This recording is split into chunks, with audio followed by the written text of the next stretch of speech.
Here we are, everybody. It's time for the Holiday Bash. John Pollock, Wai Ting. What time is it? It is exactly midnight. It's midnight Eastern time, and that is when we are coming at you to chat about the Holiday Bash. That we are, yes. Oh, A little bit later than we were intending. A lot later than intended. Yeah. This is a show that is, we're usually done by this point. We're starting. Well, okay, yes. If this was a regular Dynamite, yeah. So this was a 3-hour show, which, is a monthly occurrence at this point.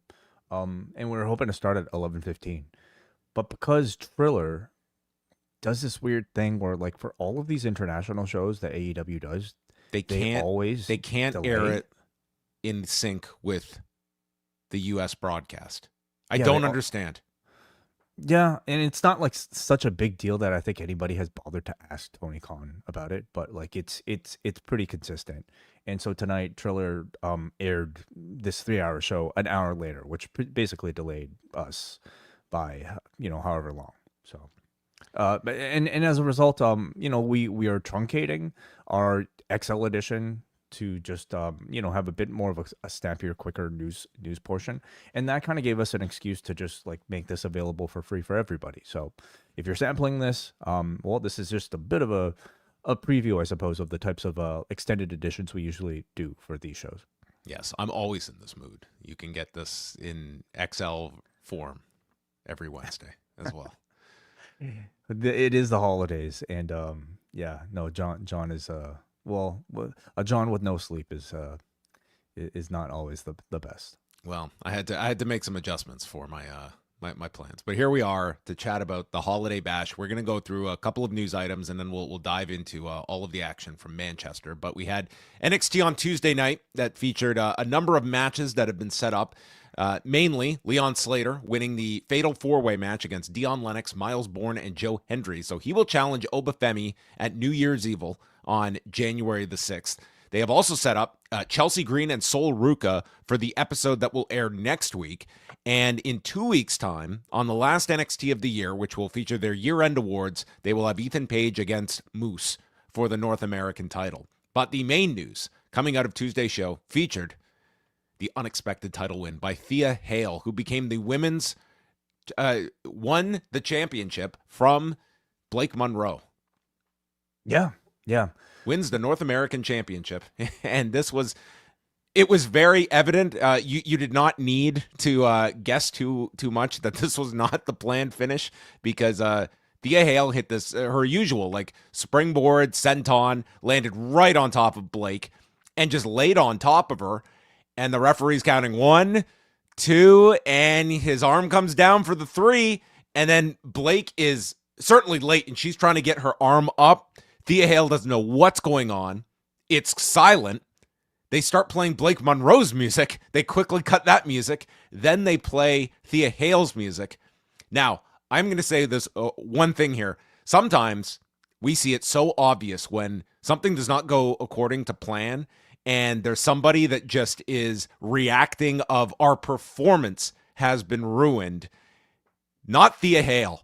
She reacted like she had just accomplished the greatest achievement of her life, which in some ways she really did here. She celebrated. She was in tears that she had won this title. It was the most amazing reaction that she won this. And this made for quite an interesting broadcast that they had to put in a whole new. They shot stuff for social media. They did a segment later with Blake Monroe confronting Thea Hail. They basically did like this impromptu, like Jordan Grace coming in and having to react to Thea Hail winning the title. So I am sure that this is a total nightmare logistically, because they're taping all of their TV this week. But this was like a cool moment that happened, and it is going to force them to have to run with this change, rather than, if this had been one of their taped shows this week, they would have just redone the finish like that. But this was live, and they decided, hey, we got to make a snap decision. Let's just go with what everyone saw, which was a 3 count. It was certainly the most interesting thing coming out of the show. And for something like the North American Championship, which even in the World Championship, honestly, like, It's NXT, it's your developmental brand. I don't think you're really losing that much by having to shift plans on the fly like this. In wrestling, it's one of those really interesting, occurrences where storylines can change off of something as simple as somebody being a fraction of a second late, getting their shoulder to twitch properly. And by all accounts, it seemed like, Blake Monroe actually had like the wind knocked out of her that might have prevented, her from actually giving a full kick out. And these things are going to happen. It's almost a surprise that it doesn't happen more in live professional wrestling. So I don't necessarily think this is something you can blame her for. In fact, it's a chance for us to see how somebody like a Thea Hail would react under this sort of like, unexpected situation. And I thought she did relatively well. Listen, like, I don't think she's the greatest actress in the world. Certainly, but on the fly, you maybe have to certainly give everybody involved some credit. I would actually give the referee a whole lot of credit. I mean, on commentary, like Booker was certainly having his way with. Oh, he just ripped this guy apart. These junior referees. But these guys, if they are in fact told to count it like a shoot, like that's what he did. Like you remember the Nia Jax, Tiffany Stratton, like, I mean, there are numerous occasions, like, that where something like this has happened. And it's always super awkward, even more awkward when a ref holds up the count despite the shoulder being down. I don't think I think this ref should actually be commended for the way they reacted, knowing that there was probably tremendous pressure on him, knowing all the dominoes that were about to fall after this title change and the sort of headache that it would cause. Apparently, like certain things were shot already, assuming that Blake Monroe was going to be champion. They had to basically change all of that. This referee, in a split second, had to make that decision, and I think he made the right one ultimately. Listen, if that is what they're told to do, then when something like this happens, the referee is not the one that is, to blame in a situation like this. And if this causes that many problems, then you tell the referee, hey, this is the finish, and you're not to call it like a shoot. But that's always what I've been heard has been like that. That's what he did here. And sometimes, this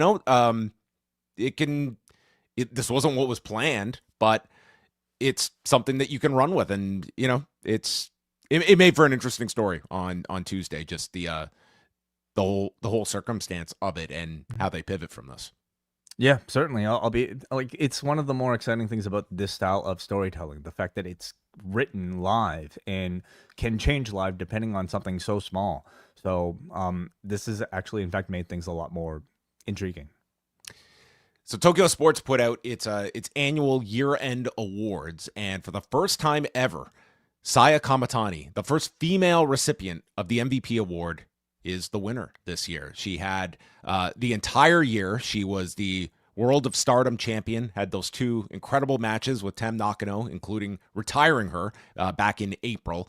And I mean, she did a lot between the title defenses. She had a title defense on TBS, which was the first time a women's match has aired on like terrestrial television since like 2002. And she's been like the focal point of Stardom all year. But I mean, the Tokyo Sports Awards, like, they are very political. And I think that this was, you can look at the credentials of what, like, I'm not going to say these are like, like kayfabe awards, but in some ways they are. It's kind of like a mix of all of this, where it's combining like what you have done versus your importance. Typically, it's like every promotion is going to have some representation here, but I was certainly surprised that they, put like a female in this spot. And you could certainly make the argument this year of like top performers in Japan that like were on the top of their companies this year. Like, who is like Konosuke Takeshita, I believe, finished second in the balloting. And it's like his New Japan run was really limited to the G1 this year. Like, that's basically been his involvement. Like, he has not been a full-time performer there. If Goto had held the title all year, maybe he would have gotten it, but you did not have your franchise player. In fact, like, I thought if Ozawa had not gotten hurt, he might have been the guy, because he was a major figure for Noah this year, but he was hurt for a good portion of it. Yeah, interesting. Certainly as somebody who is only sort of absorbing, let's say non-New Japan, news via, like maybe yourself, certainly WH and Bruce and Karen, you know, and just like the general sort of discussion, rather than actively watching a lot of these shows, like I can't really say there are many breakout sort of names that are out there. You know, so much of I think that concentration has sort of moved over to AEW, it's just more so the fact that like the North American, you know, offerings from the big two are already so abundant that really the appetite for a Westerner, for a Japanese wrestling based promotion is way less than it was many years ago. That all said, though, this Saya Kamitani Tam Nakano feud primarily, you know, like to me at least, you know, really managed to make some waves. And you know, on these year end lists that are coming up, I imagine that particular retirement match may still at this point make a lot of people's lists. So I think this says a whole lot about you know, like her incredible evolution into this heel character. I think it says a lot maybe just about like the current Japanese wrestling scene when it comes to the men. This is of course not taking anything away from Saya Kamitani, but the fact that like currently in New Japan you don't have that massive star that's breaking out, and really in these other promotions maybe just not the attention grabbing sort of platforms, you know, that are offered either. So something like this makes a whole lot of sense to me, and probably a long time coming. Best match went to Kaito Kiyomiya and Ozawa from Noah's The New Year event back on January the 1st. Best tag team, Oscar and Yudo Ice. All right. Yudo Ice getting that plaque. Outstanding performance for the year, that went to Konosuke Takeshita, which kind of is like your runner-up to MVP. So that was his consolation prize. Fighting Spirit went to Sare, who had another phenomenal year, both as a wrestler, a promoter, the ability she can work for Marigold, for Stardom. Best technique, Hiroshi Tanahashi. Best technique. How do you define technique, I guess? You see how he plays those strings on the air guitar. Do they mean like is this a kayfabe thing? And like what is that exactly? Does this mean? I mean, if I'm looking at like best technical, it is not Hiroshi Tanahashi. Right. I mean, man shows a lot of heart in his babyface comebacks, but I don't know. He is getting like this is his final year, and he's being awarded by Tokyo Sports so that he is featured among the class of the year. Wouldn't that be more outstanding performance or fighting spirit? You know. Well, they have to. Takeshita had to get something as like the top. He is the IWGP champion. So the this is where I talk about like the kind of the political aspect to these awards that get a lot of attention in Japan. Rookie of the year, Kaisei Takechi, the influencer turned DDT competitor set for the Wrestle Kingdom. I guess this constituted his rookie year, even though like he wrestled multiple matches in 2024, but he had 5 matches this year. And he wins the rookie award. But he probably has more notoriety than anyone else on this list. So that probably helps his cause. And the Women's Pro Wrestling Award kind of had to go to Saya Kamitani, you would think. Sure. Mm-hmm. That would be tough to have her become MVP, but she loses out on the Women's Pro Wrestling Award. Well, somebody could be an incredible draw, but maybe not be the greatest pro wrestler, maybe. Well, an interesting set of awards, as always, from Tokyo Sports.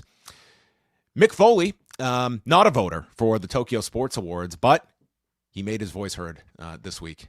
The man has seen a lot happen in the WWE over the ensuing years, but his last stand occurred with Donald Trump's horrendous comments about the deaths of Rob and Michelle Reiner. And so he has announced just the other night that he has informed WWE Talent Relations that he will no longer be making any appearances for the company as long as Donald Trump remains in office, and because of WWE's ties to the office. And he says that he will also not be renewing his Legends deal once it expires in June. He says, "I love WWE, will always treasure my time with them, and I'm deeply appreciative for all the opportunities they afforded me," while quoting Popeye.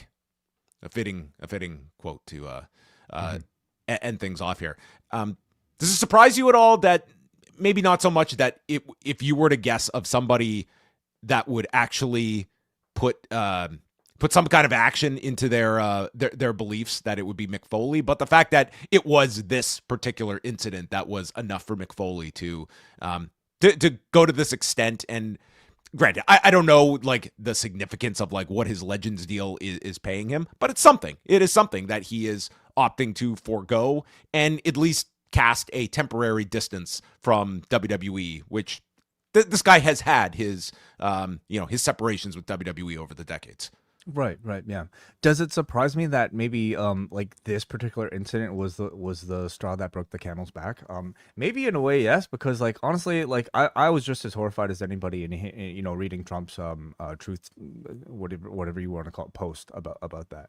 But I also like at this point kind of feel like it's just one of many offenses that I'm sadly getting numb to with this man. So, but that said, it's taken really, I would say, like a different life. At least in the mainstream, a lot of people seem to be a lot more affected by this particular incident, and more so people in the Republican Party that have also pushed back against this. Like, not to say that there are those that have opted just to ignore it. Do you think that this changes at all if, in fact, if for whatever reason Donald Trump had actually gone there on Saturday night, and then this comes out on he posts that on Monday, and there's just recently this big appearance by Donald Trump. He's probably promoted as President of the United States, WWE Hall of Famer. He's going to be doing his photos with Paul Levesque and such, where it would be more fresh, the connection to WWE. It's not like anyone would have been calling on a Mick Foley or anyone to speak up about this specific issue. I don't think many people look at the link of Donald Trump to WWE as opposed to the other organism of TKO. Sure. Yeah. You mean would it be different? Like would I have expected Foley to take action? I'm just saying more so just in terms of WWE, just they would wrap their arms around Donald Trump on Saturday, and then he goes out and does this on Monday, that link is so fresh with WWE, for instance. Like he does this highly publicized appearance, and then this is the guy that WWE is celebrating. I think the fan base would have a lot more outrage over that. Perhaps, yeah, perhaps. I also wonder like how much WWE, like, okay, let's assume Trump like did show up on Saturday, how much they would publicize it. And I don't like knowing them. Yes, if the president shows up to a wrestling event, they're probably going to show it and they're probably going to let people know about it. But they didn't do a thing to mention RFK Jr.'s appearance. He was. There's a big difference though between those two. But still, somebody like who's incredibly powerful. Somebody who's like like a political figure that everybody would know. I mean, Donald Trump also isn't going to that event. Unless it's going to be very well known that he is there. Like he is not there to just be in the background either. It would definitely be require WWE to actively draw a line in the sand in a way that they hadn't prior on their active television. Like all the things we've seen with Levesque, doing, that's you might consider extracurricular or like something that's not necessarily reflected on TV. Trump appearing and then like profiling him and showcasing him, I think would be like, them basically saying, okay, it would be crossing a line that WWE has been very careful on its air not to cross. Like politically, I mean, like even the Paul Levesque connection. I mean, you can very much look at that what this guy is doing. Yes, he's on the president's council. He's not attached to like a political agenda in the sense that this is about trying to get young people to work out and get it. Like that's not a very divisive issue that Paul Levesque is attaching himself with. It's the administration that he is a part of that you can have your qualms with, but the issue itself that he, this is not a guy that is out there going on ice raids and supporting that sense of things. No. It's not like we're getting recruitment ads, which the UFC is more than happy to run on their television or pay-per-views. Well, I mean AEW as well, but there was that's not their choice, or so to our knowledge.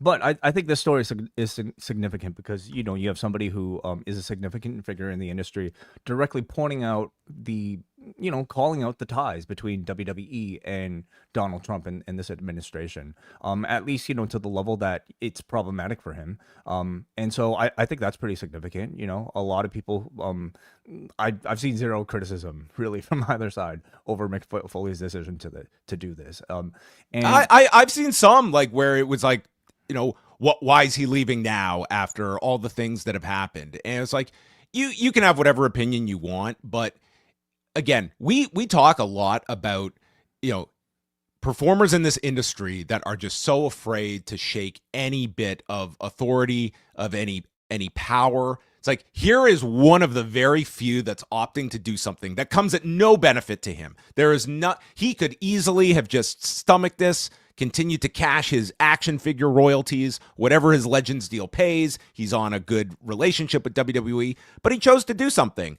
And I think if you jump on top of someone like this, it only tells the next person that, like, forget this. I'm not going to rock the boat here, because not only am I jeopardizing my spot taking a stand, but I'm going to be criticized because I didn't do it on someone else's timetable. I think it's very rare we see someone just opt to say, you know what, I don't want to be attached to this because of my own ethical reasons. And I don't think like there should be any kind of, moral disdain for someone making this choice that really comes at no benefit to them, other than like it's like clearing his own conscience that he just does not want this affiliation.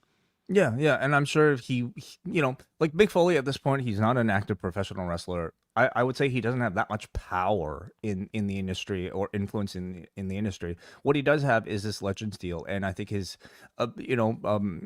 willingness to sever that is the most he can exercise his power to tell the world that, hey, this isn't right and I can't stand by it, and this is what I can do about it. And has a few examples, like when he was an active performer doing this type of thing, like when, like the screw job, like he was willing to, like he walked out. He didn't show up to TV the next day over it. That's how disgusted he was by it.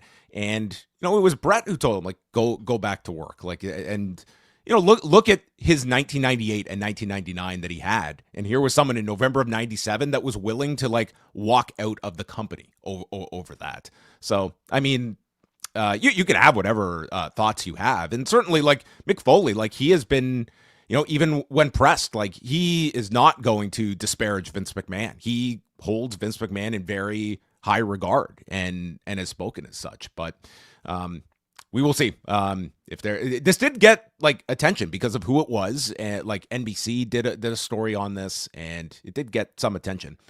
Last bit of news here. Penta is off of this Saturday's AAA Guerra de Titanes event that's happening in Guadalajara. So they were going to be promoting the main event around the Lucha Brothers together.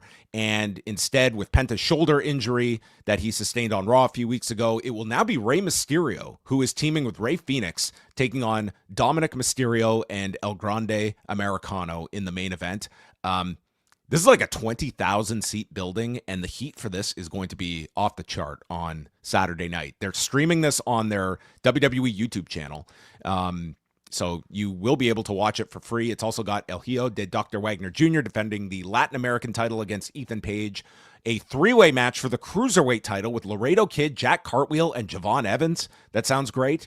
Rayo and Bravo of Los Americanos taking on Mr. Iguana and Nino Hamburguesa. The LWO of Cruz del Toro and Joaquin Wilde, and Octagon Jr. and La Parca. Singles match between Dragon Lee and El Hijo del Vikingo. The Wyatt Six against Pagano, Psycho Clown, Murder Clown, and Dave the Clown in a Carnival of Carnage 8-man tag. And in a women's trios match, Maravilla, La Hiedra, and Flamer against Natalia, Lola Vice, and Fabi Apache. So that looks like a really great card, and I think the atmosphere is going to be amazing for this show on Saturday night. And I mean, you can certainly say the WWE, they are more than making up for the loss of Penta by giving them probably the most valuable piece of lucha talent that they could provide for a show like this as a last-minute replacement. It's an incredible make good, yeah. And the last note we'll make is Cain Velasquez. It was listed on the California Incarcerated Records and Information Search that he is now eligible for parole in February, which is 1 month ahead of what the initial term had been. He was given a 5-year prison sentence last year. He was sentenced this past March, but he was credited with time served, both in county jail and under house arrest, of course, for the attempted murder charge that he faced with the 2022 car chase, where he was attempting to kill Harry Goularte Jr., who was in the vehicle that Cain Velasquez shot at, but missed him and hit the Harry Goularte's stepfather. This after Goularte Jr. was allegedly had sexually assaulted Velasquez's son. So, I mean, he could be paroled as early as February for him. So That's going to be an interesting one to see if he ends up paroled or not. It's been very quiet on the Cain Velasquez front as he's just been quietly serving his time over this last 9 months or so.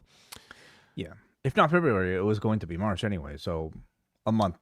Yeah, and he's just eligible. It's not a guarantee he will get out, but there was a lot of support for Cain Velasquez. We will see what happens in February. All right, everybody. You can always catch the news at postwrestling.com. Jack Wannon, Neil Flanagan, John Kleinchester, everyone keeping you up to date on what's going on. John Kleinchester was manning the site tonight for the Holiday Bash, which we are going to be getting to momentarily, but we do want to alert everyone that Wai and I, as late as we go tonight, we will be back on Thursday, and we're going all the way back to 2002. It is the WWF draft, the inaugural draft. It was, hey, we messed up the invasion. Let's try again. Don't let these pesky secondary brands get in the way. We're going to do Raw and SmackDown. That's what was missing in 2001. So we got Vince McMahon and Ric Flair making their choices, and what a roster the two would accumulate over the course of this 2-hour edition of Raw. It'll be a discussion about, certainly 2002 WWE, which I actually have very deep memory of. So I'm looking forward to the conversation, but it'll also be a conversation about maybe the most the ideals of what a brand split was going to be, at a time when you can argue they took this the most seriously day one, and then from that point on it was all downhill. So yeah, we'll see. Yeah.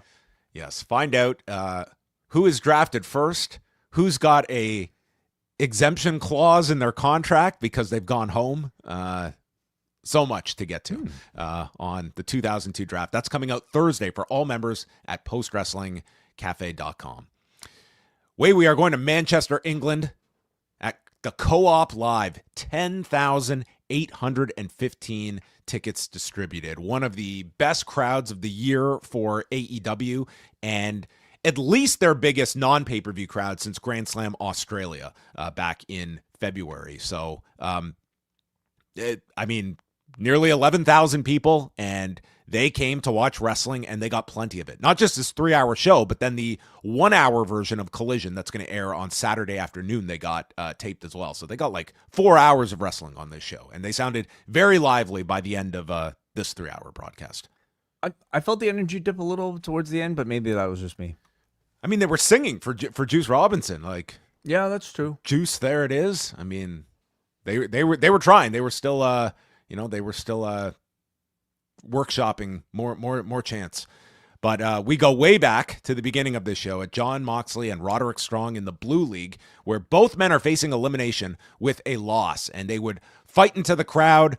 Moxley tries for a gotch pile driver, but Strong dumps him outside. They end up on the steps where Moxley gets slammed on top of them. He's holding the shoulder, takes a tiger driver for a 2 count, and then Strong leaps into this cutter that he gets caught with in midair, hit with a pile driver, and then an RNC is applied onto Roderick, and he rolls to the rope. This was so funny. It was like, this is just right out of Gunther and Cena, and Roderick just powers his way all the way across the ring to the rope and gets out. Never give up, Roderick Strong. And then he gets the stronghold, and again, I will repeat this. Moxley, I think, has made his matches now where every submission is going to be a tease that the crowd is going to buy into, like forever. I think people are going to buy these submission teases, even with a Roderick Strong. But Strong then adjusts. Moxley kicks him off, paradigm shift, and a Death Rider for good measure, pinning Roderick in 18 minutes and 11 seconds, and Moxley moves to 6 points. Roderick Strong is out of the Continental Classic. He is, yeah. A very good match. I will say, though, I thought I didn't necessarily think this one deserved to go 18 minutes. To me, that was a little bit long considering how irrelevant Strong is as a character on the show. Are you aware of the runtime of the show, Wai? Yes, I am. And that was maybe more of the reason why I felt like, this pace wasn't necessarily the best for a match that didn't have that much interest going into it to start off the entire thing. I I think the narrative through line of both men trying to avoid elimination is very good, but I feel like it could have been emphasized a little bit stronger through the supplementary material, of which there really was not much at all, save for that Renee voice note. So, but I mean, certainly what stood out in this crowd was, which I love, by the way. I love those Renee, like, sort of like check-ins, to give us a little bit of extra context. I mean, that sort of information could be given just as easily by Excalibur, but by having a different voice attached to it, it kind of perks up your attention a little bit more and gives us more of a sports-like presentation, which I think the C2 was always aiming for. What stood out tonight certainly is just how much maybe Roderick Strong is beloved in front of these particular crowds and many particular crowds, but especially one that contains, I think, a lot of people that probably have seen a lot of his work over the years. So at least showing in parts of the world that he's still capable of being pushed into a bigger role. Yeah, I like this match a lot. I enjoyed it in the opening role. I thought that Roderick, I think a lot of especially the stronghold towards the end, like they had a great crowd, and I think they really bit for the submissions. And you can see Moxley, like he's really working. Like you could really see this babyface version of Jon Moxley coming through, and that only is emphasized more with this promo later. It's the most babyface promo you're going to hear from Jon Moxley. Maybe part of the reason I really enjoyed this was the first half of this match I listened to in Spanish, which the commentary was fantastic because Triller also had their languages mixed on different channels. But the Spanish feed was not that bad. I was not upset thinking that I might have to watch the whole show in Spanish. Maybe a worthy experiment from time to time. Eddie Kingston. You either win or you learn. You never lose. Man's been reading John Kavanagh, and he warns his future opponents, I never stop, I never quit, this is all I've got in my life, and maybe I'm going to show up on Collision. Spoiler, he will show up on Collision. Kazuchika Okada, Konosuke Takeshita, and Hechicero against the Young Bucks and Kenny Omega fighting for $1 million. Or is, what'd they say, 750,000 pounds? I don't know. Okay, something in that neighborhood. The Bucks came out to their old elite music, and we have Takeshita working alongside Hechicero. They high-five while Okada just looks at them in disgust. And the Bucks ended up taking them out with triple dives, and we go through multiple picture-in-pictures in this match.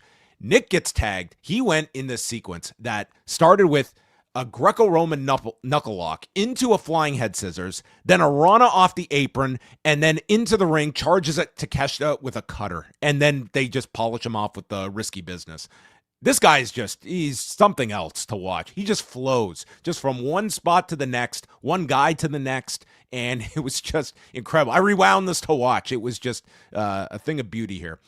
Then he turns a mad scientist bomb by Hechicero into a Canadian destroyer. Builds up to Okada and Omega being tagged in, and Omega ducks a Rainmaker. And then we get a V-trigger to Takeshita. Everyone's down.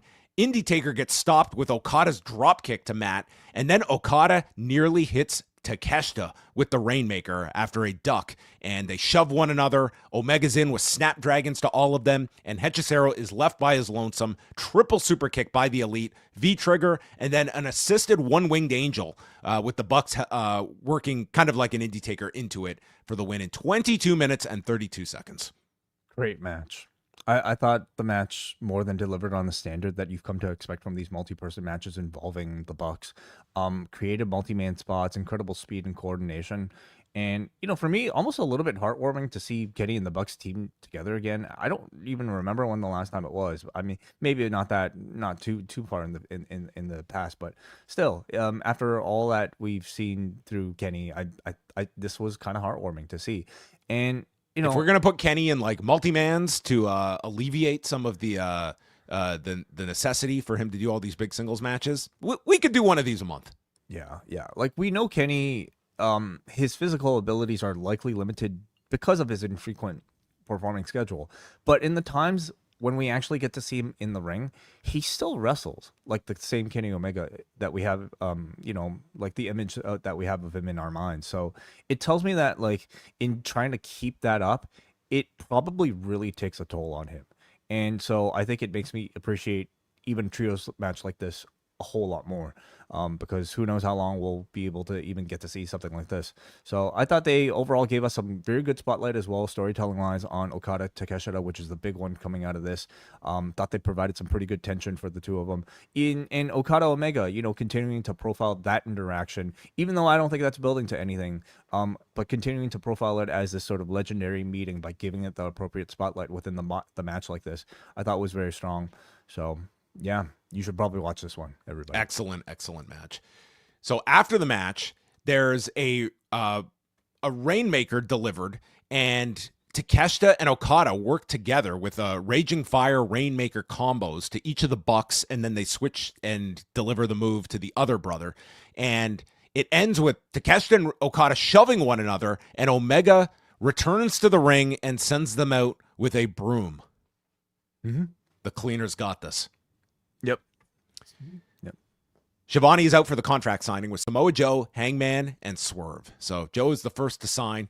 Swerve explains how he was always coming back for the AEW title, regardless of who held it, including Paige. But we do have mutual respect. And he reminds Joe, I took your title last time, and I'm going to Swerve stomp you so badly, your face will be uglier than when you had that tattoo on your face. This got a good reaction. That's quite a deep cut that this Manchester crowd was on top of. I mean, if you're gonna, do a callback line like that, I think the UK is always a good choice. There's some very long time diehard wrestling. That's where you put out your deep material. Yeah. Paige reminds the three of them that they were all fighting together this past summer against the Death Riders, and it could have been any of us that won the title. It ended up being me, and Joe, you failed at Wrestle Dream, so you had to turn to others, including Hook. And I would hate for the legend of Samoa Joe to be remembered for the piece of shit you are today. And I wanted to defend it against all of you guys. I wanted to defend it against Darby, against Ospreay, which the crowd loved that. And I knew eventually I would be across the ring from Swerve. He says he doesn't know who will be champion after World's End, but he guarantees Joe will not be the champion. And as they all sign the contract, the lights go out, and the return of MJF. He's not coming back for a ring. He's coming back for the belt. Huge reaction. And this was a very interesting choice because, I mean, I think, at the start of the show, knowing the Diamond Ring Battle Royal was taking place, everybody pretty much expected MJF to show up, but not like this. Not in a completely different thing from the Diamond Ring Battle Royal. It was a swerve. Yes, it was. Mm-hmm. Didn't deliver him in the way you thought, but you did get MJF on this show that many had thought would be coming back. So Mark Sterling is at ringside and hands him the contract. He signs it, and Tony Schiavone informs us that he is cashing in his casino gauntlet shot that he won back at All in Texas, and it is now a 4-way at World's End. I almost totally forgot that this thing was still in play. Yeah, I mean, that was kind of the tricky part about bringing him back for this Dynamite. Like, yes, he's associated with the ring, but he's already got a title shot. He'd be just like, just stocking up these title matches for the new year. So then MJF is going to explain all of this. He says he's entering. Why am I coming back to take on 3 guys for the title? Well, Paige, you called me a coward, and winning it this way against all these people you respect and doing it this way will cut you much deeper. And he mocks Samoa Joe. He says that Joe was the one that beat him for the title and says, I don't want to be an all-time great. I need to be an all-time great. And now it's going to be the role reversal. I'm going to end your title reign in the same place where you ended mine, in Chicago. Then he moves on to Swerve, comparing him to P. Diddy. And he says that the two of us, we grinded on the indies. I came here to become the greatest homegrown star, while he stares right at Hangman, while you went to WWE. And this gets a negative reaction. And MJF, it's a great place. It's a great place. But I did enjoy, you didn't have a great time there, but I did enjoy you twerking for top dollar. And then you came knocking on my door and said, you're a messy tenant. This is my house, and the rent's due, and the devil has come to collect. I'm Michael Corleone, and I'm going to handle all my family business in one night at World's End. I thought this promo was among MJF's finest. I am sure you can pick out some of like the origin story MJF ones when he had the Punk feud. This would be in select company. This guy came in, and my God, he felt like the biggest star of these four, and just person by person. I thought this was just an excellent promo to set this four-way up. Oh, he was tremendous. Yeah, I thought like this version of MJF felt like he has something that he was missing a lot of last year. It was just something that was not all there with the MJF presentation that this, to me, had. Yeah, maybe it was like being involved in the top mix. You know, maybe it was being involved in like the A guys in the company, perhaps. But it certainly brought that out of him. First of all, I thought all three challengers did well in this segment, preceding even the MJF conversation. I thought these are all your top guys in this match, basically, that are not hurt. I thought Swerve showed some great fire, had a great line about the face tattoo, and I think he did a good job reminding everybody of his particular history with Joe, being the one that beat Joe for the title the last time. Paige, I thought, sounded really good. You know, he was able to tie all of this back to All In, where the three of them, Joe, Paige, and Swerve, all worked together to beat the Death Riders. And I loved him saying that that spot could have been yours, Joe. That spot could have been yours, Swerve. But instead, you know, I was the hero because you guys couldn't get your shit together, or we couldn't get our shit together, but we could with me. And I like, essentially he's saying that I was the chosen one and you guys weren't. They all did well, but then MJF came out, and I would say like that was almost like, you know, at this sort of like L8 level. MJF, rest in peace, Raw Ryder, took things to 11 here with what his material had entailed, and I kind of feel like he eviscerated all of them in a way that was like tremendously entertaining and captivating, but I have to say, also in a way that I think robbed a lot of the coolness from some of your guys in this mix. And that's primarily Joe and Swerve. Joe, to me, is somebody who I think has developed a great aura of being like a final boss type of character. And to see somebody stand next to him, stand up to him, shout in his face, and making fun of his hairline, I think... So, listen, it's a great first round. It all necessitated some comeback, you know, some ability to hear what a Joe would be able to say in retaliation. And he might get that in future weeks, but it's just not going to really hit the same with a week removed. I think my bigger problem, though, is with Swerve, because while tremendously entertaining, the Diddy line caught on with this crowd, and they were chanting Diddy. They were calling Swerve Diddy. It's totally fucked. You know, like that's, I mean, it was so funny, and I loved it, of course, but I also think it unnecessarily maybe made MJF the babyface in this, and kind of took some of that away from Swerve, and in fact kind of made Swerve a little bit less cool here, you know. Listen, it all could have been alleviated with a second round comeback, or at least just one or two lines from Swerve or Joe in retaliation, just to kind of retain it. But this segment wasn't necessarily designed for that. It was like, you know, to have a big impactful MJF segment coming out here. Certainly had a big mic drop sort of like feel attached to it. And I really liked it overall. Really, really liked it. But I think Swerve and Joe have to come back really, really strong, you know, in order to maybe overcome some of this. I mean, I get that. I think this was mainly about, like, this segment is, we've already promoted this big three-way.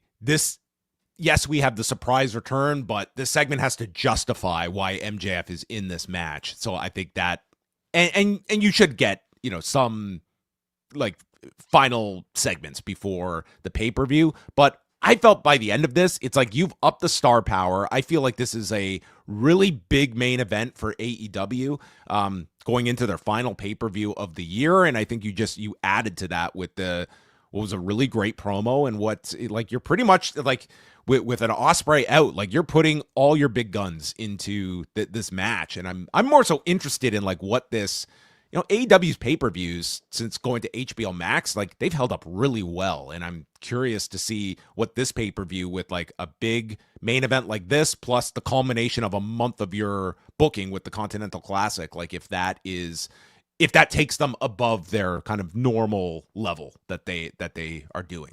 I like the addition of MJF a lot. I think it injects, again, a lot more heat, you know, to all of this, because you have somebody who, you know, like, has well, certainly took things to another level in terms of just like personal grudge and rivalry. So they have like some awkward taping schedules ahead. They're taping basically the rest of next week on over the weekend in the Hammerstein Ballroom. So and these shows are running on Christmas Eve and Christmas Day. Yeah. So I'm curious to see like how much they can elevate this that much more. I think this certainly demands more mic, back and forth interactions between all of them. So I hope they can fit that in. In many ways, this is kind of the default go home show, because this Saturday and then Christmas Eve and Christmas Day, I'm sorry, like there's going to be a lot less focus on these programs leading into the pay-per-view. Like this is your big show before the pay-per-view. I would even suggest like it might necessitate more like online building, through social media, through the work of the Swerve need to drop a video. A diss track, maybe. Yeah, maybe Hangman could do one too. Yeah. Speedball and Kevin Knight. Yeah, I'm sorry, but we went from this 10-minute tour de force of MJF to Speedball. The Continental Classic is progressing nicely, and he is with Kevin Knight, and they react to their match that they had over the weekend, and Bayley says he's coming off the two biggest wins of his career, and on Collision, it's Bayley against Jack Perry and Kevin Knight against Kazuchika Okada. So they've done a great job over the past week of, giving Bayley like two incredible performances and like two really strong wins. But and I thought this segment was a great way to remind and to check in with Jet Speed, who you can argue are like some of the tournament's like most consistent highlights. In some ways they're kind of stealing the tournament. But man, like these two couldn't sound more different as personalities. I don't doubt that they're actual friends, but it's just I would say they haven't exactly figured out their chemistry on the microphone yet between the two of them. This is not. It's only out of respect. Of course, I would never think that of you any other way. We are Jet Speed. Yeah, this is a rap video right here. It is. Yeah. Look at this. Mm-hmm. I'm trying to think of what it would be called. Timeless Love Bombs and the Babes of Wrath against Mercedes Moné, Athena, Marina Shafir, and Megan Bayne. So, Harley got destroyed for like the first half of this match, and it led to the tag to Tony. As always, they go wild for Tony. Athena stops the Storm Zero that was about to be delivered to Shafir, and then Willow's in. Bayne hits a Frankensteiner off of the turnbuckle, and it's Athena diving to the floor. Monet teases one, but is stopped with a pounce from Willow. Willow comes off the apron with a cannonball, and then Willow returns to the ring and gets caught with the O-face by Athena, as Mercedes is the legal woman, pinning her in 9 minutes and 25 seconds. And as you would have thought from this finish, this sets up the tag title match for World's End. It will be Mercedes and Athena going for the tag belts as the first challengers for the Babes of Wrath. So for that reason, this finish made a lot of sense, and it gets, I'm looking forward to this match. It's a big match, yeah. I think certainly pay-per-view worthy, and potentially a big win for the Babes of Wrath, to continue to establish them. Although, of course, they could always do the title change, but I don't really see it so soon. Mercedes did drop a few belts, so maybe she could pick up some hardware here. It's always possible. It's possible, but I think she continues to lose those belts. Pac and Kyle Fletcher in the Gold League. Pac has 3 points, Kyle Fletcher 6. And there was this.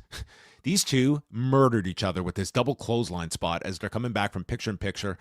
Pac gets caught in a Michinoku driver as he comes off the ropes, then delivers a belly-to-belly, sending Fletcher into the corner, follows with an Orihara moonsault. These two were just going full out. And then Pac avoids the brainbuster. Springboard is caught by Kyle, who then gets caught in a standing brutalizer. He's taken down to the mat, but Kyle gets to the rope. Fletcher kicks Pac off balance from the top turnbuckle, hits his running boot and the brainbuster, and I think everyone thought this was the finish. So when Pac kicked out, this whole place went nuts. And then Pac sets up Fletcher onto the turnbuckle, and he hits him with a Poison Rana off the turnbuckle, setting up the Black Arrow. And this was an incredible finish. 14 minutes, 58 seconds, creating a tie between Okada, Bayley, Pac, and Fletcher, all with 6 points coming out of this. And the Kyle Fletcher run continues in this tournament, because this this was another excellent match. Incredible, great match, super athletic, hard hitting, great. This is the most Pac has done since he's gotten back. Like, he was, sure, he's very selective now with like his big like flying spots, but this end sequence was as ambitious as he's gotten. He was essentially a babyface here, wrestling in England, right? And the crowd was reacting like they were behind him in this match too. Yeah, so it was kind of nice to see this side of Pac again, at least for one night, and again, just kind of continues to bolster the Continental Classic as like a tournament where you really should check out every single match. Should he have worn the Neville cape just for old time's sake? Old time's sake, just to come out. Yes. Does that not quite fit this version? The Dynamite Diamond Battle Royal. So we have a Brodito who get jumped by Ricochet and GOA on the way to their ring, but they're all in this, along with Ace Austin, Max Caster, Anthony Bowens, Mark Davis, Josh Alexander, Luchasaurus, and Shelton Benjamin. Tell me the winner is getting a title shot on TV without telling me. Yeah. Mm-hmm. This was quite the lineup here. So it's just funny that we are watching these men kill each other all month for the Continental title, this leg of the title. And these guys are all going for a world championship shot next month. Well, listen, this is the road less traveled. I would have gone for this. I've never liked that about the Continental Classic. I think it's the most grueling and therefore most prestigious tournament in the company. It really should be positioned at a time in the calendar where it should take the place of the Owen as the thing that grants somebody a title shot at All In, at the big show of the year. It's the hardest one, way harder than I think the Owen is. So we got Bowens and Caster again teasing their reunion. They did a Scissor Me Timbers, and they were about to scissor when Ricochet cuts them off and tosses Caster out. I like that spot. We got a bunch, just a procession of eliminations here. Luchasaurus and Shelton briefly worked together. They were kind of the powerhouses in this match. There's an ankle lock that Josh Alexander applies to Brody King, but he counters by sending Josh toward Bandito, who monkey flips him over the top. Probably the best elimination of the bunch. Brodito and Ricochet are left. Brodito, Ricochet, and Gates of Agony are the ones left remaining. Brody kills Toa. They both go over the top to the floor. And then a Poison Rana by Bandito sends Khan out, meaning we will get Bandito against Ricochet at the Hammerstein Ballroom this weekend, which will air next Wednesday. So if you don't have plans on Christmas Eve, you'll at least get a pretty phenomenal match in front of a hot Manhattan crowd next week. Yeah, I'm looking forward to it. I wonder if this crowd was a bit disappointed that they weren't getting. It's such a letdown finish when you're doing it this way, which you're just it's unsatisfying because you don't have like a winner, and it's also a phenomenal match that you're also not getting. So I mean, they did inform people. There was no bait and switch here. This is exactly as it was outlined, but in the moment, if you're this crowd, like, you want to see this. But it was informed in like a very blink and you miss it type of way from Excalibur. Like, I mean, I remember us even trying to decipher on the show exactly what the order of sort of like functions is with something like this. And so I would suggest most, like, judging by the sound in the arena, it felt like most people were just assuming that this was going to be a regular battle royal with one definitive winner. At this point, I think they should. I'm not complaining. I did not want to see this end in 2 minutes with an elimination. I'm very happy we're getting this match. I am too, but I would actually like do the match then. Like, okay, final two, the rules become it's a match, okay? And you just you should do it all at one time. I think that would just create a better atmosphere, and maybe a little bit less disappointment or confusion on the night of. Jon Moxley is backstage. He likes the C2. It's simple. There's nowhere to hide. It reveals more about a person. I like to push people's buttons, and sometimes the results, I brought out a monster in Kyle O'Reilly. It's the best I've ever seen Roderick strong. Well, when the Continental Classic is over, I won't have left any bullets in the chamber. I left it all out there. He's already a babyface. Really. Like, he just didn't tell us, but this was the most babyface promo I've heard Jon Moxley cut in a year and a half. Yeah, the turn is already essentially complete. The question now is if it'll include who's with me. Yeah, if it'll include the rest of the Death Riders. Well, certainly tonight in the UK, Pac was a babyface, you can argue. Claudio hasn't exactly been that heelish either lately as part of the C2. Yuta cannot make the turn. They hate him. They might leave him out of this. Garcia too, maybe at this point. But Yeah, I think that is the bigger question now.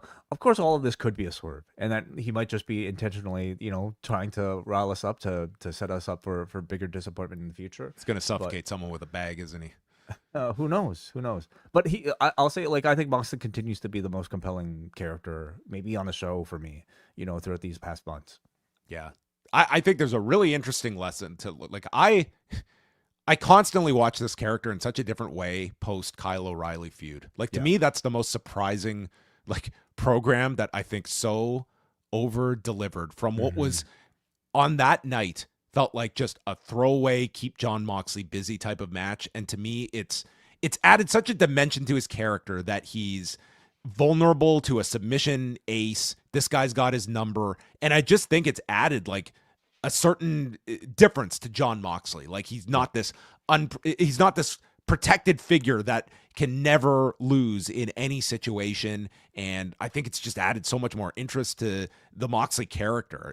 Does that extend to the Death Riders? Maybe not. But for Moxley, I find this to be a really interesting shift that he's taken. And it really made Kyle O'Reilly. And I hope he's back as soon as this Continental Classic is over.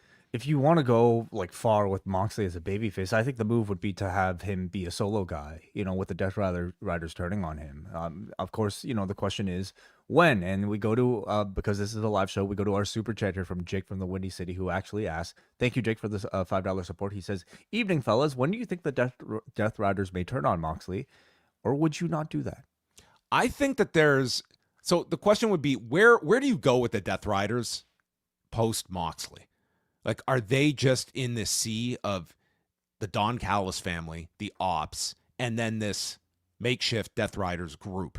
To me, I think there's at least a short term that you would want the Death Riders to oppose one of these teams. Like, whether it's the Ops, whether it's the Don Callis family, I would at least want to get that out, get your babyface run out, and then maybe at that point, they could turn on Moxley or something. But I think there is some value in what's been the lead heel group that's not the lead heel group anymore, but you freshen them up and they get like that babyface run at the end of things. Yeah, certain.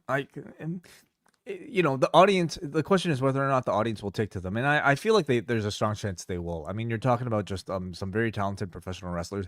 Yuta is going to be the tough one. Okay. I don't know if they'll take to Yuta as a babyface again, but like when it comes to Claudio, when it comes to Pac, I think when it comes to Marina, like this, they will get the crowd to cheer for them if they want the crowd to cheer. Yuta and Garcia are tough right now. Like, you've just turned Garcia. Yeah.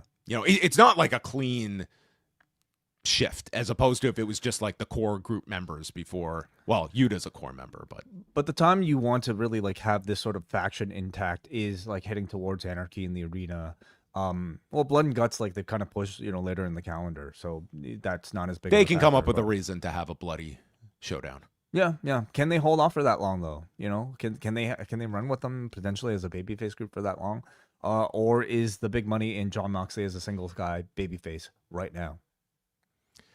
Orange Cassidy, Mascara, Dorada in the Blue League, each with 3 points. They did like a lot of like technical wrestling in the early portion, and then Orange kind of picks up the pace, putting the hands in the pockets. Dorada posted off a satellite DDT attempt, but then Cassidy followed, hitting it. And with Cassidy working with a bad back, he can't go for the beach break, but Dorada hits him with this big backbreaker.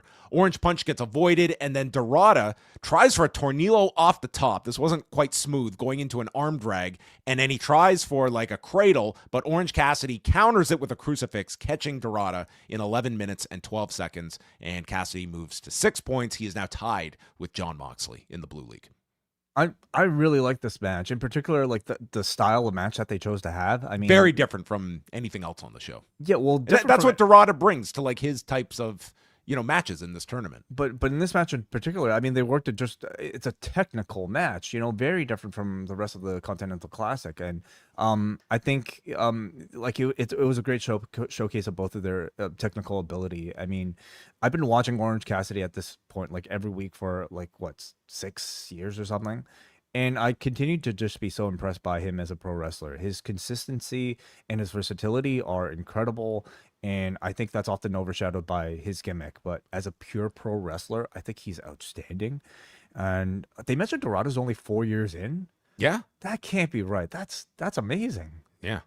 he's I got. mean, he only got the gimmick like 2 years ago. Like he's like this guy is like the next coming in CMLL. Like he's kind of already there. But yeah, this guy is 4 years. If he stays healthy, this guy's going to be like, this guy. I don't know if he'll be a Mystico level, but man, he's on the pathway for sure. So at the end of this match, Cassidy throws his glasses to Dorada, and Dorada, I don't know if he got the note or not, but he has no ears, so he can't put the glasses on.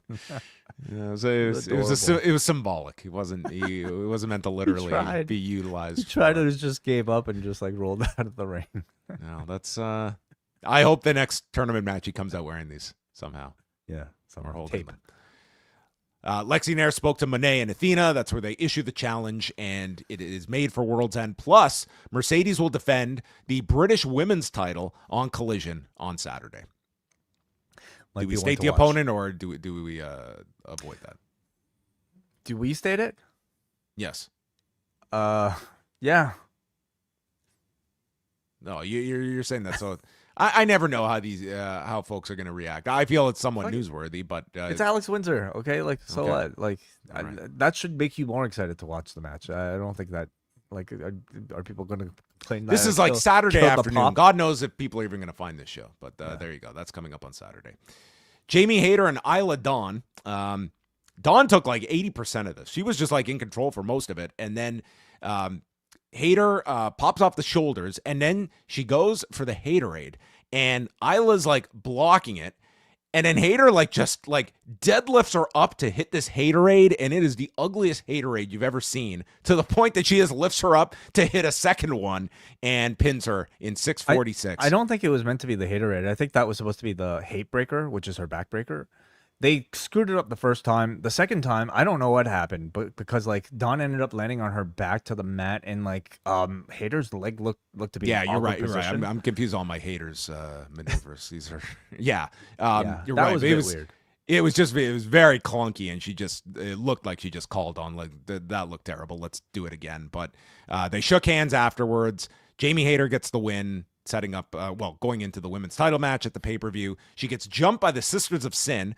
Tekla is whipping her with a belt when Statlander runs out, and they run wild on Blue and Hart. I could potentially see, some kind of match with the Sisters of Sin at the New York tapings, but I don't see them bringing Isla Dawn over for those tapings, you would think.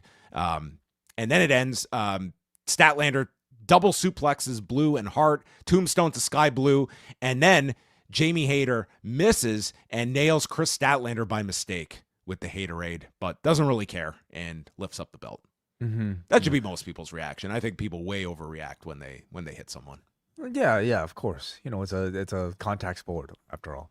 That's what happens. I thought Hayter brought like a side of Dawn out that we certainly didn't see too often in the WWE. This was a much more hard-hitting match than we've seen from her pretty much throughout her entire stay there. I didn't see Dark, but she got like a lot of like compliments for her match on the Cardiff Wales show, and I'm wondering if that performance got her booked on this show, because it was right after that they announced her and Hayter for the show. So she's at the very least on their radar. Sure, yeah. Like good enough to be signed? I mean, I think that's a bigger question, because I think airtime is always a struggle for the women in AEW. And I mean, you kind of have to show something really, really strong in order for perhaps to, get the audience to even clamor for your appearance. But yeah, like Statlander and Hayter, I feel is a feud that certainly needs a little bit more heat attached to it. And I hope this was a sign of Hayter leaning more towards playing a heel, because I think it needs that sort of element to just kind of, get a bit more attention. Like the Statlander run so far is, it's been okay, but like it's certainly losing a little bit of steam for me. And she's had some time really to kind of find herself, and I feel like she's still looking. She's still looking, and I don't know how much more patience the audience might have. But again, the saving grace, I think, will always be in ring. I hope these two, they have the potential. I hope they manage to deliver something that might even steal the show at World's End. And then to cap off the show, it is FTR against the Bang Bang Gang for the AEW tag titles. FTR had the heat on Austin. They build up to Juice's tag. He's in there. Inside cradle on Dax for a big 2 count to counter a vertical suplex. Stokely got onto the apron and he had powder in his hands, but is stopped by Juice and then gets the attack is thwarted. It's Juice and Austin who end up hitting the Power and Glory onto Dax, and Cash tries to break it up, jumps off the top of the splash, but misses and lands on his partner. Austin then misses Cash on the floor, and man, did he just crash into this timekeeper's area. You thought he was dead, but then as they're setting up for the Shatter Machine on Juice, Austin comes back to life and removes Cash by posting or crotching him on the post. So Dax has no one to complete the Shatter Machine for. There's a Famouser. Juice gets on for the cover, but then Cash returns, getting the foot on the rope and breaking it up. Turner's hand hits the mat three times, but there was no Thea Hail incident here. It's close though. No. Crowd chants bullshit at this, and then they put Juice into a figure four with Cash stomping him, coming off the turnbuckle to his previously injured knee, and Dax puts on an inverted figure four, and the belts are laying there, and Juice is trying to reach for the belt, but he has to, on the inside, smile and tap, and he gives up at 14 minutes and 34 seconds. I really like this ending. Instead of just doing your, Shatter Machine finish with like interference, it was like they focused on the knee. They gave Dax something different to win with. Good match. I wouldn't say that this, I don't think this reached pay-per-view level of what you would expect. The promos are really good leading up to this. This was very late in the show, but it was still like a fine tag match. I didn't have that many complaints about it, but it was not of the level of like some of Juice and Jay White's matches with FTR. If you were gonna set that as your standard, this was not that. Well, I didn't even think it was at the level of some of their Collision matches as Juice and Austin. That's a good point. Yeah, I think the Collision match was ahead of this one where they did the upset. But I mean, I also feel like my energy was relatively low to start for this one, and I mean, I wondered like this deep into a 3-hour show, how much that might have affected the crowd's energy as well. But they closed it really strong with the near falls. I mean, I thought it was a really great finish, in particular the last one with Dax's foot on the ropes. And they were into Juice, like they were singing for him and stuff. So I mean, I felt the crowd, they were, it wasn't to the extent of like earlier, but I felt they were still with this one. And the one saving grace way was there were like 9 minutes left and then it finished. I was like, oh, this is not we are not on the live feed. So we got the underrun. I was like, okay, I can live with the underrun for this. So I wonder what they did on the broadcast. I think we just probably were spared some commercial inventory, probably. There was no way they were ending it that early, I'm sure, on TBS. But there you go. That was the show. I thought this was a really excellent show. I'm not going to complain about like the 3-hour shows. I certainly do not need these regularly, but and this was an extra hour. I basically I sat down here at like 8:15 and was like, I've got to now wait 45 minutes for this show to start. So it was bugging way via text, figuring things out, and then learning some Spanish as well in the opening match. But we got here to the end. There was some really excellent wrestling on this show. I mean, that trios match was maybe the match of the show, and I think you can make a strong argument that Pac and Fletcher, they had an amazing match. I thought that the Orange Cassidy Dorada match was a lot of fun. Yeah. I really enjoyed Moxley and Strong as well, and I thought that the promo segment with MJF was great. So there was a lot of really strong stuff on this show. I would not say that this is one of those shows that, you could have done this all in 2 hours. I think the show kind of did need the 3-hour format for all that they had planned on this show. Agreed. And again, I think the Continental Classic just like really does wonders, especially for Collision. Usually like, sure. Like at the point of either the long taping or like the point in the week where, Tony tends to just kind of throw a lot of matches that aren't really like the most interesting or relevant. Like having anything attached to the Continental Classic immediately raises the stakes and makes it a must-see match, especially at the quality level that these matches tend to be. And I thought tonight continued to carry that through. You got an incredible elite match that again kind of gave me the warm and fuzzy seeing Kenny and the Bucks team together, and you got a big return here in MJF. So Saturday's Collision, again, it's only a 4-match show because it's an hour at 2:30 Eastern, which is live coast to coast. So that means it's only 1 hour. So they basically split the hours. I think that's the deal. Right? Yeah. Okay. So this is airing on the West Coast at 11:30 a.m. on Saturday. In the Gold League, it's Mike Bailey against Jack Perry. In the Also in the Gold League, Okada and Kevin Knight that they announced, Mercedes and Alex Windsor for the British women's title, and then Eddie Kingston against Nathan Cruz, who was also on Dark in Cardiff as well. So that's her show, and that was all taped on. So you had basically a 4-hour taping on, well, minus commercials, so they probably got it in. And Mercedes working double duty. That's right. Yeah. She had both matches as well. So there you go. The workhorse of the Manchester tapings. We are going to forgo feedback tonight because it's past 1 a.m. here on the East Coast. I'm going to venture to guess that Wai Ting, in addition to all of his regular duties he has after we finish recording, how many rounds into the draft are you? How many picks in have you witnessed? I don't need to answer that. Okay. Well, he always makes it somehow.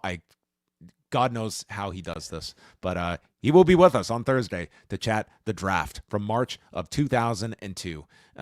They've got to get some of these old Raws up onto Netflix because, man.